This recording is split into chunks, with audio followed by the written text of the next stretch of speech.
എല്ലാവർക്കും എൻ്റെ പുതിയ വീട്ടിലേക്ക് സ്വാഗതം. അപ്പോൾ നമ്മൾ കഴിഞ്ഞ ദിവസം വീട്ടിൽ നിന്ന് പറിച്ചുകൊണ്ട് വന്നിട്ടുള്ള ചാമ്പക്കയാണിത്. അപ്പോൾ കുറച്ച് ഉപ്പിലൊക്കെ ഇട്ട് വെക്കണമെന്ന് ഞാൻ പറഞ്ഞിരുന്നില്ലേ, അതാണ് ഉപ്പിലിടാനായിട്ട് എല്ലാം വൃത്തിയായിട്ട് കഴുകിയെടുക്കുകയാണ്. അപ്പോൾ നല്ല പഴുത്തതും പിന്നെ ചെറുതായിട്ട് പഴുത്ത് വന്നതൊക്കെയാണ് ഉള്ളത്. അപ്പോൾ ഇത്രയും നമ്മൾ എടുത്തിട്ടുണ്ട്. ബാക്കി നമ്മൾ കുറച്ച് അടുത്ത വീട്ടിലും കൊടുത്തു. പിന്നെ നമ്മൾ വീട്ടിലും ഓഫീസിലും ഒക്കെ കൊണ്ടു കൊടുത്തു. ഉപ്പും കൂട്ടിയൊക്കെ തിന്നു. നല്ല ടേസ്റ്റാണ് കേട്ടോ. നല്ല മധുരമുള്ള ചാമ്പക്കയാണ്.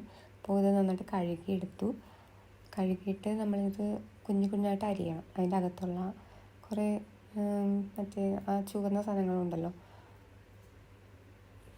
അതിൻ്റെ അകത്ത് കുറേ ഇങ്ങനെ ബ്ലാക്ക് കളറിൽ അതിൻ്റെ തരി പോലെ കുറേ സാധനങ്ങളൊക്കെ പറ്റി പിടിച്ചിട്ടുണ്ടാവും. അപ്പോൾ അതെല്ലാം നമ്മൾ ചെത്തി കളയണം. പിന്നെ കുരു എടുത്ത് കളയണം. അങ്ങനെ ഒരു 4 കഷ്ണമായിട്ട് ഒരെണ്ണം മാറ്റി വെക്കണം. അങ്ങനെ അതെല്ലാം നമ്മളിങ്ങനെ ചെത്തി എടുത്തോണ്ടിരിക്കുകയാണ്. എന്നിട്ട് നമ്മൾ വലിയൊരു ടിന്നിലോട്ടാണ് അത് മാറ്റുന്നത്. എന്നാലേ നമുക്ക് ഉപ്പിലിട്ട് വെക്കാനായിട്ട് പറ്റുള്ളൂ. ഇതിലും ചെറുതില്ല. അപ്പോൾ ഇത്രയും വലിയൊരു ടിന്ന് കിട്ടിയപ്പോൾ അതിൽ തന്നെ വെച്ചേക്കാന്ന് കരുതി. അങ്ങനെ ഓരോന്നായിട്ട് ഇങ്ങനെ കട്ട് ചെയ്താണ് ഇടുന്നത്.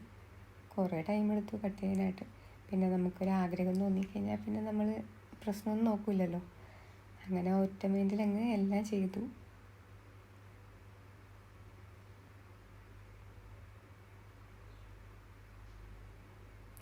നിങ്ങൾക്കിത് കാണുമ്പോഴേക്കും വായിൽ വെള്ളം വരുന്നുണ്ടാവും.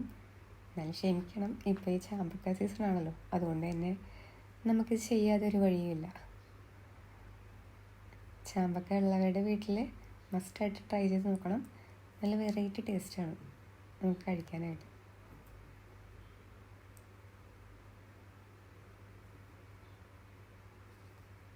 വെക്കേഷൻ ടൈം ആയിട്ടുണ്ടെങ്കിൽ ഈ ചാമ്പക്ക വെച്ച് പലതരം സാധനങ്ങൾ ഉണ്ടാക്കിയില്ലെങ്കിൽ ഒരു സുഖം ഉണ്ടാവില്ല.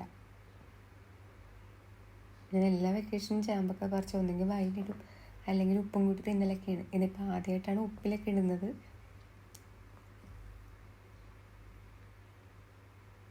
ഇപ്പോൾ ഈ വീഡിയോ ഇടുമ്പോഴേക്കും ഞാൻ എന്തായാലും അത് തിന്നിട്ടൊക്കെ ഉണ്ടാവും.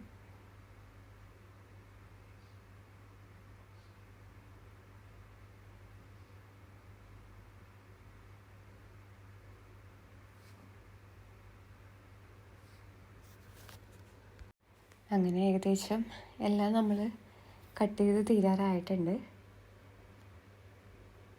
പിന്നെ ഒരു റീലെടുക്കണം എന്നുണ്ടായിരുന്നു. അതുകൊണ്ട് തന്നെ അതൊന്നുകൂടി അതിൻ്റെ അകത്തോട്ട് പെറുക്കിയിട്ടു. അങ്ങനെ ചാമ്പക്കയാണ് ആദ്യം ഇട്ടത്. എല്ലാ ചാമ്പക്കയും നമ്മൾ അതിൻ്റെ അകത്തിട്ടു.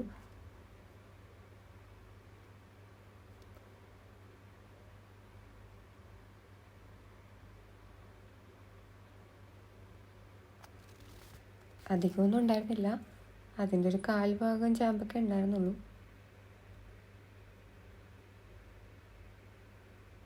അങ്ങനെ ചാമ്പക്ക എല്ലാം നമ്മൾ ഇട്ട് കഴിഞ്ഞു.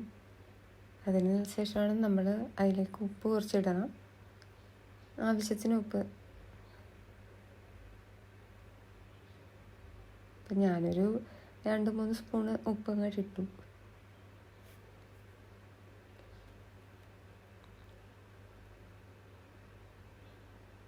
അങ്ങനെ ഉപ്പൊക്കെ ഇട്ട് കഴിഞ്ഞു. ഇനിയാണ് അതിൻ്റെ അകത്തേക്ക് നമ്മൾ കുറച്ച് വെള്ളം ഒഴിക്കുക. തിളപ്പിച്ചാറ്റിയ വെള്ളമാണ് ഒഴിക്കുന്നത്. അങ്ങനെ അതും ഒഴിച്ചു. ഇതിനകത്ത് ഞാൻ വേറെ ഒന്നും ഇടുന്നില്ല, ഇത് മാത്രമേ ഉള്ളൂ. അപ്പോൾ അങ്ങനെ ചാമ്പക്ക ഉപ്പിലിടൽ കഴിഞ്ഞു. ഇന്നത്തെ വീഡിയോ ഇത്രയേ ഉള്ളൂ. എല്ലാവർക്കും ഇഷ്ടപ്പെട്ടെങ്കിൽ ലൈക്കും കമൻറ്റൊക്കെ ചെയ്യണം.